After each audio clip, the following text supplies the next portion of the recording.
Former Prime Minister Scott Morrison has issued a warning over the Indigenous Voice to Parliament debate. And here's what he had to say.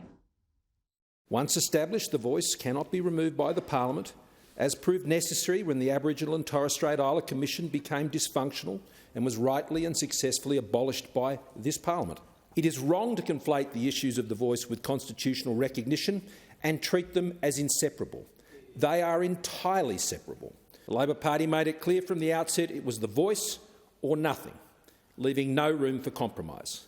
I chose not to divide the country over the issue, especially it would have no material impact on the welfare of Indigenous peoples, which was my principal concern and that of all Australians. Joining me now is Shadow Indigenous Affairs Minister Jacinta Nampijinpa Price. Jacinta, wonderful to have you with me. We've had some strong words from Scott Morrison. What's your response? Oh, look, I absolutely agree with Scott Morrison, with his concerns on the voice, the establishment of the voice. I've just been sitting through Senate estimates, asking questions of agencies as to how they think they might interact with the voice.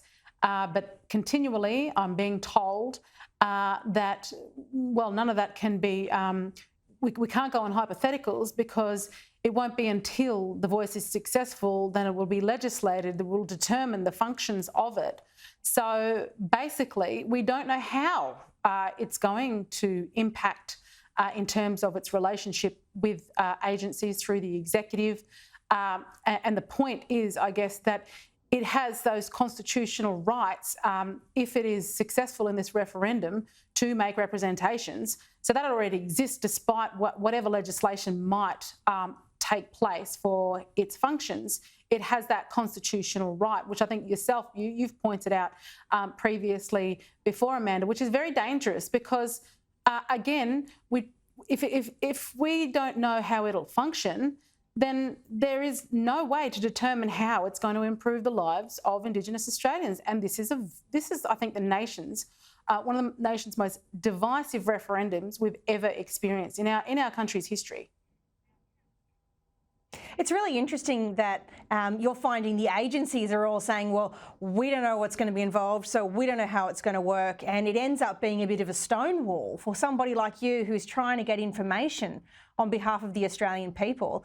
I've found the same situation on the other side, and that is when you explain what all the potential consequences, working within the very limited information we have, could be, you get accused of being misleading when the fact is the really misleading thing is that there's no detail being provided so that Australians can decide for themselves what risks exist and how serious they are.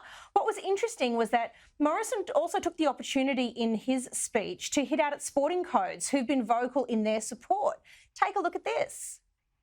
This referendum is not a decision for companies or unions or sporting codes or any other group. While keenly interested in the NRL's opinion on hip drop tackles and the 6 again rule, I don't think I'll be referring to them for constitutional advice in making my decisions on this matter.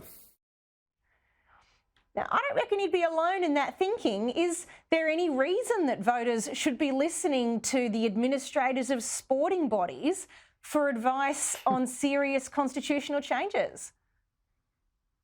Well, exactly right. I mean, I wouldn't go to them on advice as to, how governance in the administration of Indigenous corporations should be, for best practice in terms of governance. I wouldn't go to them on information for that. I wouldn't go to them for their advice on how to deal with the issue of domestic and family violence in remote Indigenous communities or the high rates of child neglect, sexual abuse in Indigenous communities. So why would we go to them?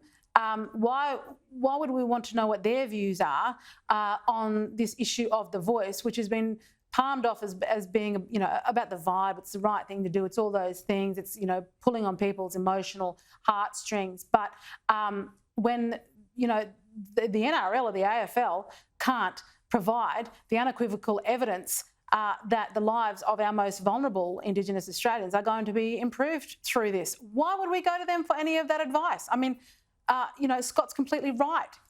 We'd go to them with matters relating to sport, the sporting codes, their games, the league, their leagues. But why would we go to them on issues as important as improving the lives of our most vulnerable Indigenous Australians? Well, we've just heard a whole lot of examples of racism problems in the AFL. I won't be taking lectures on what's the right thing to do by Indigenous Australians from people who can't get their own house in order. Jacinta Price, it has been just wonderful to have you with us on the show. Thank you very much for your time. That's all we've